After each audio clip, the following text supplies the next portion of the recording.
ఏకాదశి ఆడవారు గుర్తుపెట్టుకుని ఈ రంగు చీర కట్టుకుంటే ఊహించనంత డబ్బు వస్తూనే ఉంటుంది. భర్తకు దీర్ఘాయుష్షు. మా వీడియోని చూసే ముందు ఒక లైక్ కొట్టి జై శ్రీరామ్ అని కామెంట్ చేయండి. జూలై 6వ తేదీన తొలి ఏకాదశి. ఇది ఆషాఢ్ శుక్ల పక్షంలో వస్తుంది. ఈ రోజు నుంచే శ్రీ మహావిష్ణువు క్షీరసాగరంలో యోగ నిద్రలోకి వెళ్తారు. అందుకే దీనికి దేవశయని ఏకాదశి అని పేరు. ఏకాదశి రోజున శ్రీ మహావిష్ణువును భక్తి శ్రద్ధలతో పూజించడం వల్ల ఇంట్లో సానుకూల శక్తి పెరుగుతుంది. ఇది కుటుంబ సభ్యుల మధ్య సామరస్యాన్ని పెంచి అనవసర కలహాలు, అపార్థాలను తగ్గిస్తుంది. ఇంట్లో ప్రశాంతమైన, ఆనందకరమైన వాతావరణం నెలకొంటుంది. ఏకాదశి పూజ ద్వారా విష్ణువును ఆరాధించడం వల్ల లక్ష్మీదేవి అనుగ్రహం కూడా లభిస్తుంది. ఇది ఇంట్లో ధనవృద్ధి, ఐశ్వర్యం మరియు శ్రేయస్సును తీసుకొస్తుంది. ఆర్థిక ఇబ్బందులు తొలగిపోయి కుటుంబం సుభిక్షంగా ఉంటుంది. స్త్రీలు ఈ రోజు ఈ రంగు దుస్తులు ధరిస్తే కుటుంబం అంతటికీ కూడా రాజయోగం పడుతుంది. పట్టిందల్లా బంగారం అవుతుంది. భర్త యొక్క సంపాదన కూడా పెరుగుతుంది. దీర్ఘ సుమంగళి యోగం సిద్ధిస్తుంది.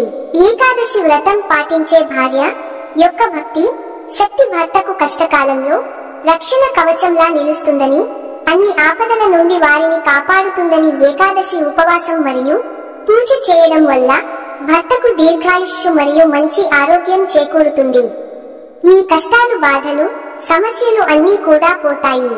ధన ద్వారాలు తెరుచుకుని ధనం రావడం ప్రారంభం అవుతుంది. ధనయోగం కూడా కలుగుతుంది. మీరు సంతోషంగా జీవించగలుగుతారు. సకల ఐశ్వర్యాలు మరింత శుభ ఫలితాలు లభిస్తాయి. ఏకాదశి రోజున పూజ చేసేటప్పుడు ఏ రంగు చీరలు ధరించాలనేది చాలా ముఖ్యమైన అంశం. ఏకాదశి తిథి శ్రీ మహావిష్ణువుకు అత్యంత ప్రీతికరమైనది. ఈ రోజున ఉపవాసం ఉండటం, విష్ణువును పూజించడం వల్ల సకల పాపాలు తొలగిపోతాయని, మోక్షం లభిస్తుంది. ఏకాదశి రోజున సరైన రంగు చీర ధరించడం ద్వారా పూజకు మరింత శుభ ఫలితాలు లభిస్తాయి. ఇంతకీ ఏకాదశి రోజు ఏ రంగు దుస్తులు ధరించాలి అనే విషయాన్ని ఇప్పుడు మనం ఈ వీడియోలో వివరంగా తెలుసుకుందాం. ప్రతి నెల శుక్ల పక్షంలో, కృష్ణ పక్షంలో 2 ఏకాదశులు వస్తాయి. ఇలా సంవత్సరానికి మొత్తం 24 ఏకాదశులు ఉంటాయి. కొన్నిసార్లు అధిక మాసం వస్తే 26 ఏకాదశులు వస్తాయి. ప్రతి ఏకాదశికి ఒక ప్రత్యేకమైన పేరు, విశిష్టత ఉంటాయి. ఏకాదశి రోజున అన్నం తినకూడదనే నియమం ఉంది. ఇది కేవలం ఆరోగ్యపరంగానే కాకుండా ఆధ్యాత్మికంగా కూడా ప్రాముఖ్యతను కలిగి ఉంది. ఈ రోజున సూర్యోదయానికి ముందే నిద్రలేచి గంగాజలం లేదా ఇతర పుణ్య నదుల జలాన్ని స్నానపు నీటిలో కలుపుకోవడం శ్రేష్టం.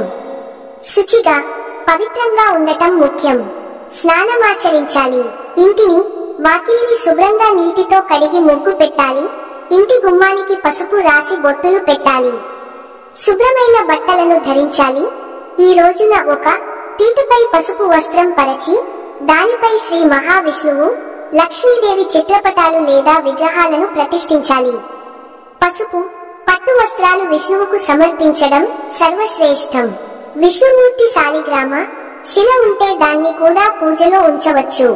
మహావిష్ణువు చిత్రపటానికి గంధం రాసి కుంకుమ బొట్టులు పెట్టాలి. విష్ణువుకు అత్యంత ప్రీతిపాత్రమైన తులసి దళాలను, పసుపు రంగు పూలను, ముఖ్యంగా చామంతి సమర్పించాలి. విష్ణువుకు తులసి లేకుండా పూజ అసంపూర్ణం. ఆవు నెయ్యితో దీపారాధన చేయాలి. వరి అన్నం కాకుండా పండ్లు, పాలు, పంచామృతం, బెల్లం, స్వీట్లు, అటుకులు వంటి సాత్విక ఆహారాన్ని నైవేద్యంగా సమర్పించాలి. తాంబూలం కూడా సమర్పించవచ్చు. పూజ పూర్తయిన తర్వాత ధూపదీపాలతో పూజించి సంకల్పం చెప్పుకోవాలి. ఓం నమో భగవతే వాసుదేవాయ కనీసం 108 సార్లు జపించాలి. కర్పూరంతో హారతి ఇవ్వాలి. ఏకాదశి రోజున పూజ చేసేటప్పుడు మహిళలు పసుపు రంగు చీర ధరించడం అత్యంత శ్రేష్టం. ఇది శ్రీ మహావిష్ణువుకు ప్రీతికరమైన రంగు కావడమే కాకుండా జ్ఞానం, సంపద, సానుకూలత మరియు ఆధ్యాత్మిక వృద్ధిని సూచిస్తుంది. పసుపు రంగు అందుబాటులో లేకపోతే తెలుపు, ఎరుపు, నారింజ లేదా ఆకుపచ్చ రంగులను కూడా ఎంచుకోవచ్చు, అయితే నలుపు మరియు ముదురు నీలం రంగులకు దూరంగా ఉండాలి. రంగుతో పాటు శుభ్రత, పవిత్రత మరియు నిరాడంబరత వంటి వస్త్రధారణ నియమాలను పాటించడం వల్ల ఏకాదశి పూజకు సంపూర్ణ ఫలితాలు లభిస్తాయి. ముఖ్యంగా పూజ చేసేటప్పుడు మనసులో భక్తి, ఏకాగ్రత మరియు స్వచ్ఛమైన సంకల్పం ఉండటం అన్నిటికంటే ముఖ్యం. అంతర్గత భక్తియే దైవ అనుగ్రహానికి మార్గం.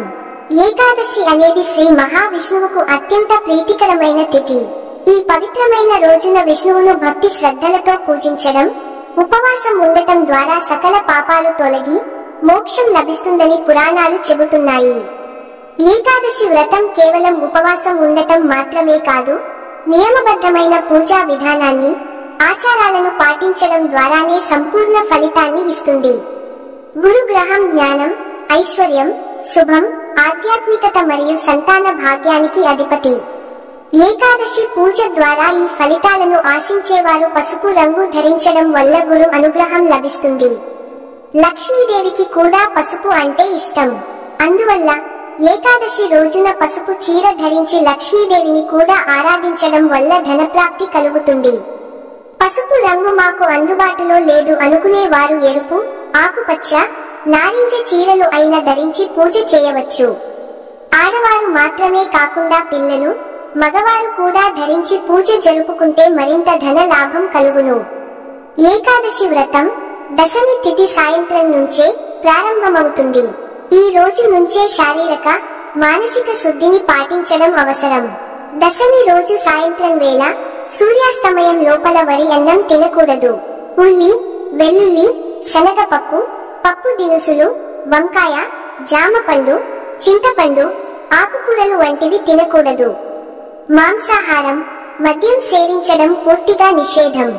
దశమి, ఏకాదశి, ద్వాదశి ఈ 3 రోజులు సంయమనం పాటిస్తూ బ్రహ్మచర్యాన్ని ఆచరించాలి.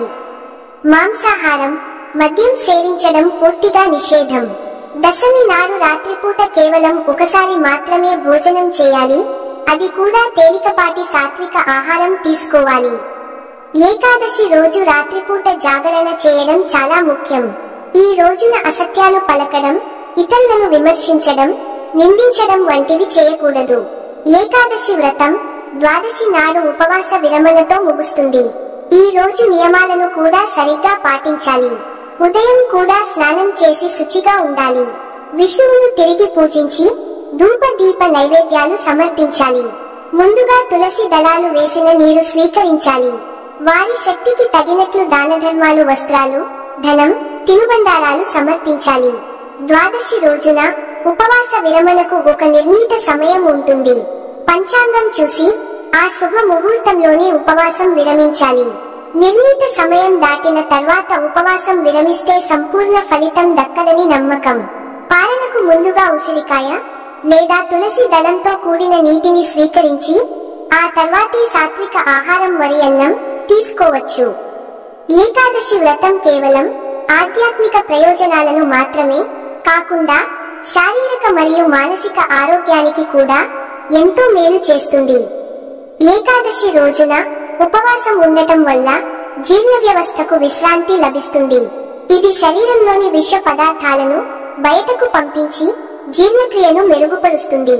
తద్వారా శరీరం ఆరోగ్యంగా మారుతుంది. క్రమం తప్పకుండా ఉపవాసం ఉండటం వల్ల శరీర జీవక్రియ మెరుగుపడుతుంది. ఇది బరువు నియంత్రణలోనూ శక్తి స్థాయిలను పెంచడంలోనూ సహాయపడుతుంది. ఉపవాసం శరీరంలోని రోగనిరోధక శక్తిని పెంచుతుంది. ఇది వ్యాధుల నుండి రక్షించుకోవడానికి సహాయపడుతుంది. ఉపవాసం, మంత్ర జపం మరియు జాగరణ చేయడం వల్ల మనసు ప్రశాంతంగా, ఏకాగ్రతతో ఉంటుంది. ఇది మానసిక ఒత్తిడి, ఆందోళనను తగ్గిస్తుంది. ఆత్మ నియంత్రణ అలవడుతుంది. ఏకాదశి వ్రతం ఆధ్యాత్మిక సాధనలో ఒక ముఖ్యమైన భాగం. ఇది మనసును ప్రాపంచిక విషయాల నుండి దూరం చేసి భగవంతునిపై కేంద్రీకరించేలా చేస్తుంది. ఇది ఆధ్యాత్మిక ఉన్నతికి, ఆత్మ జ్ఞానానికి మార్గం సుగమం చేస్తుంది. ఉపవాస జాగరణల ద్వారా మనలోని చెడు గుణాలను జయించి సత్వగుణాన్ని పెంపొందించుకోవచ్చని దీని అంతరార్థం. ఇది పాపాల నుండి విముక్తికి దారితీస్తుంది. కాబట్టి చక్కగా నియమాలను పాటించండి. మా వీడియో గనక మీకు నచ్చినట్లయితే ప్లీజ్ లైక్ చేసి మీ ఫ్రెండ్స్ కి షేర్ చేయండి. అలాగే మా వీడియోస్ మీకు వెంటనే చేరాలంటే మా ఛానల్ ని సబ్స్క్రైబ్ చేసుకోండి.